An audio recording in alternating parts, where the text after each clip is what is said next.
मौज। कविता अपने माता पिता की बहुत लाडली थी। 3 बड़े भाइयों की बहन थी।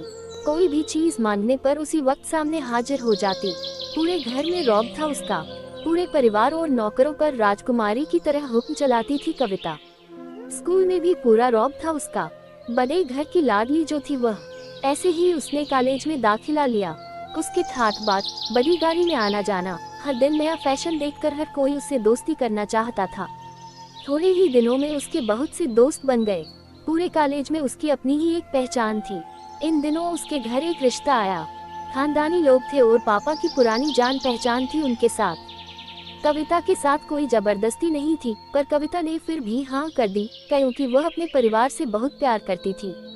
वह जानती थी कि वह लोग उसका अच्छा ही सोचेंगे। लड़के का नाम राज था। राज काफी पढ़ा लिखा और समझदार लड़का था। ससुराल वाले भी बहुत अच्छे थे। ससुराल में कविता की जगह वैसी ही थी जैसी कि मायके में। कोई भी कार्य कविता की सलाह के बिना नहीं होता था। सबकी लाडली बहू बन गई थी वह। फिर उसके घर एक बेटे का जन्म हुआ। राहुल कविता को जान से प्यारा था। पोता पाकर ससुराल वाले तो फूले नहीं समाते थे। कविता कभी कभी सोचती कि उसकी किस्मत कितनी अच्छी है। उसका हर अपना उसे कितना प्यार करता है। चाहे जीवन में कैसा भी समय आए, मेरे अपने हमेशा मेरे साथ हैं। मैं कभी अकेली नहीं हो सकती। कितनी खुशकिस्मत हूँ मैं। पर शायद कविता की खुशियों को उसकी अपनी ही नजर लग गई थी। एक दिन वह मायके जाने की जिद कर बैठी। राज को बहुत काम था, लेकिन वह फिर भी उसे ले गया। रास्ते में उनकी गाड़ी अन्य गाड़ी से टकरा गई। कविता, राज और राहुल बहुत बुरी तरह से जख्मी हो गए। काफी दिनों के इलाज के बाद राज और राहुल तो ठीक हो गए, लेकिन कविता पूरी तरह ठीक ना हो सकी। सर पर चोट लगने के कारण वह अपनी आंखों की रोशनी खो बैठी। अब कविता की किस्मत जैसे उल्टे पांव चलने लगी। मायके वाले कुछ दिनों तक उसे मिलने आते रहे, फिर कभी कभार फोन ही करके पूछ लेते कि अब कैसी हो। धीरे धीरे ये सिलसिला भी कम हो गया। ससुराल वालों की सहानुभूति भी कम होने लगी। घर में किसी को पास बैठने के लिए कहती तो जवाब मिलता, बहुत काम है, अब तुम भी हाथ नहीं बंटा सकती। राज भी चिड़चिड़ा हो गया था। बस राहुल ही था उसके साथ, जिसके साथ हंसते खेलते उसका वक्त गुजरता। एक दिन कविता के हाथ से कुछ सामान गिर गया, जिसकी वजह से राहुल को हल्की सी चोट लग गई। कविता के सास ससुर ने राहुल को उससे अलग कर दिया कि कहीं उसके ना देखने की वजह से बच्चे का कोई नुकसान ना हो जाए। कविता अंदर से टूट चुकी थी। एक दिन उसने सबके सामने मायके जाने की इच्छा रखी तो राज उसे तुरंत मायके छोड़ आया, जैसे कि वह भी यही चाहता था। लेकिन राहुल को उसके साथ नहीं भेजा गया।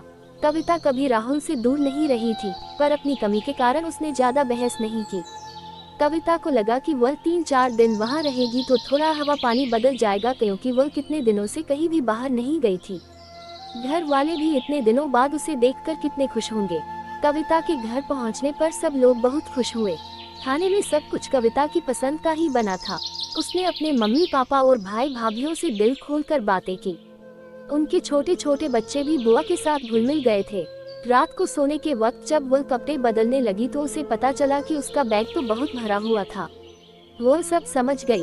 वो बहुत उदास हो गई। कुछ दिनों तक तो सब ठीक रहा, फिर जैसे सब बदलने लगा। सबका व्यवहार बदल रहा था। वो लोग जैसे थक चुके थे उससे। सब लोग घूमा फिरा कर पूछने लगे कि राज कब आ रहा है उसे ले जाने। वो बहाना बना देती, जबकि वह जानती थी कि उस घर में अब उसके लिए कोई जगह नहीं। कविता से चलते वक्त कुछ न कुछ नुकसान हो जाता। थोड़ी बहुत टोका-टाकी उसे सुनाई देती, वो टाल देती। एक दिन उसके हाथ से लगकर एक कीमती फूलदान टूट गया। छोटी भाभी ने बहुत हंगामा मचाया। कविता के माता पिता रोज रोज के झमेलों से तंग आ गए थे। उन्होंने राज को खुद से फोन कर दिया।